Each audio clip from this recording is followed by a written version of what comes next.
Hey everyone, welcome back to my garden. Today I want to talk about 6 things that have been really helpful to me in my garden to help me have a really successful germination rate. Starting with number 1 on my list, saturation. Or in other words, watering your plants. Obviously, everybody knows that watering is really important for plant health no matter what stage of growth your plants are in. If you're just starting on seeds like I am over here, or your plants are already nice and healthy and producing for you. Everything is going to have different watering requirements and you're going to have to kind of pick that up over time. But a good rule of thumb is always keep notes, guys. Always use containers that have drainage holes underneath at the bottom.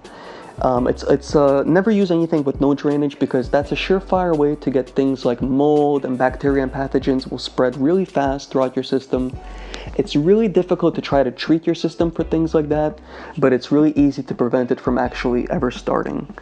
So I recommend always use something with drainage, always use clean water that you know that for a fact that it's safe for you to consume. If you ever use anything like contaminated water, although it seems like the plant is growing nice and healthy, the plant is absorbing most of those contaminants and you will be absorbing that in relation also.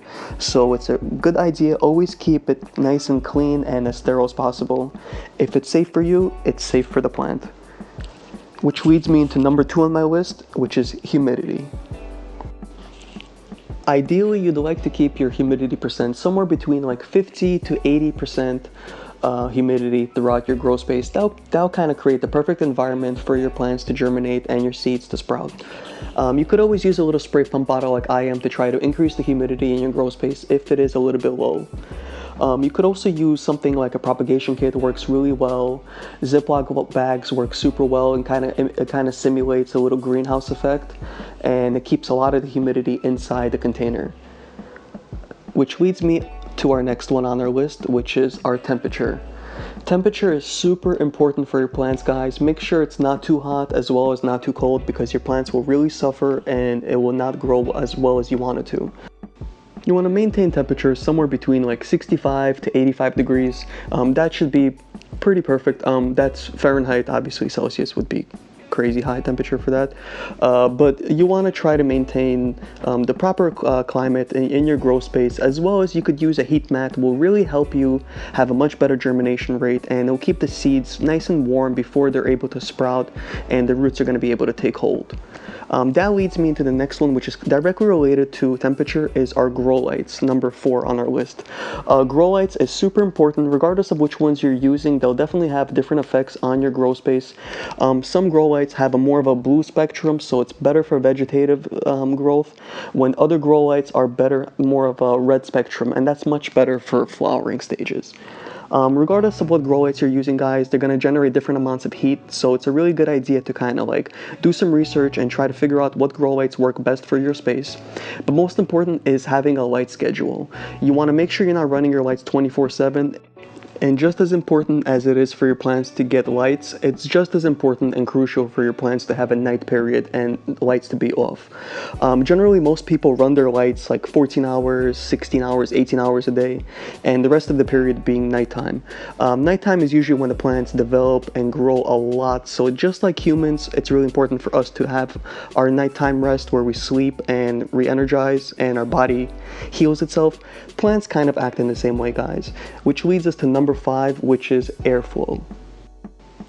So having good air circulation is absolutely crucial into having a good grow environment and preventing things like mold and bacteria from spreading, as well as it actually encourages from healthier, hardier plants. The plants getting the constant airflow and the wind being blown at them, it makes the stems of the plants grow a little bit better. The root system digs in deeper and it tries to grab hold so it doesn't get blown over too much. Much like humans, we don't like too much airflow blown directly at, in your face. Plants act in the same way. So when you're positioning your fans, try to position it in a way that blows the air circulation around the room, not directly at the plant itself, potentially. Too many fans is really not too much of a problem as long as you're keeping the airflow and the air quality controlled. which leads us to the last one on our step number 6, which is our nutrients. Nutrients is going to be a really more in-depth topic that we're going to touch on really soon. But for now, you guys don't really necessarily need nutrients when you're first starting out germinating seeds. The only time you do need nutrients is when your seeds have already sprouted and they're already beginning to grow their first sets of true leaves. At which point, that's when you tend to add your nutrients, and you can generally add full strength, half strength, quarter strength. People generally change it up depending on their grow requirements and what they're doing and for their grow space. If you liked the episode, guys, please show me some love. Hit that thumbs up, post any messages or comments down below. I will do my best to respond. I am doing my best to try to make a nice in-depth, more of like a better content for you guys to enjoy and absorb. I don't want it just to be videos of just me and showing my plants and what's growing. I want to be able to teach you guys. I want to be able to show you what I've learned, what I'm picking up over the course of these months that I'm going to be growing and showing you guys what's going on. Especially now that I'm taking on student leave full-time, guys. Things are about to change. I know I keep saying that, but I am just super stoked and excited, guys. You cannot understand how excited I am to be working on my projects right now.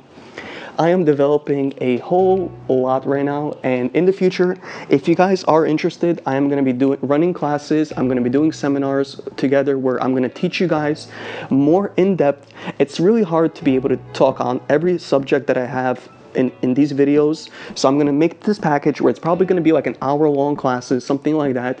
If you guys are interested in something like that, let me know down below. As always, guys, thank you so much for watching. We're going to be back soon for more. If you guys liked the episode and you want me to make a much more detailed and more in-depth video for those topics, let me know down below. I could definitely get that in production and get that going. As always, guys, thank you for the support. We'll be back soon for more.